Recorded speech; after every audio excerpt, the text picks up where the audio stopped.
this business bite, I want to talk about out of disaster because I've shared in other business bites how we've been through a fire that burned everything to the ground, and you have banks wanting loans repaid.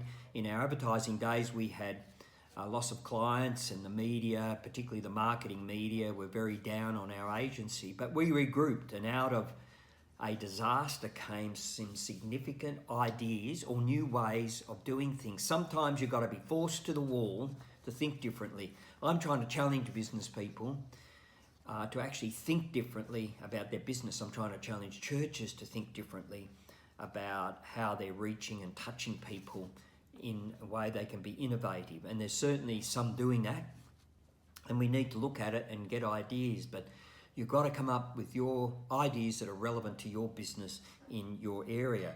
So here's a few thoughts from coming out of a disaster. And usually great ideas come out of a recession and disasters. James Audubon, a famous early American frontiersman, started out in business when he changed location partnerships and eventually failed when he hit hard times. He was jailed briefly for bankruptcy. Finally, he set out to pursue his passion for the American frontier. He was an excellent hunter and artist, so he travelled the country drawing birds and wildlife, which earned him a place as one of the greatest wildlife artists. And all it was a passion out in the middle of nowhere, and it actually built something of significance later on. So problems, recessions, disasters make us rethink where our passions really lie. They force us to develop creative solutions. So here's some examples. Self-help births a successful business. Many years ago, a friend of mine, an Australian businessman, couldn't find anyone or any company to help him sort out his financial mess to avoid him going bankrupt. So he wrote recently, "Since no one could help me, I became my first client and our first company guinea pig out of necessity. Today, we help a multitude of businesses as well as being a profitable organisation." He has built a significant business with himself being his first client, learned how to do it because he had to, out of necessity. Correction is a big business. One day, a secretary working for a small company in Minnesota began mixing flour with nail polish to write out mistakes in her typing. Soon her colleagues and people in other offices began asking her for the same product or same mix. The demand became so great she quit a job and began working full-time home manufacturing what she called liquid paper. Well, we all know that.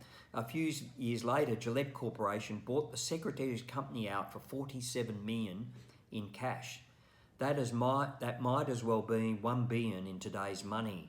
And all that came out of a necessary small solution.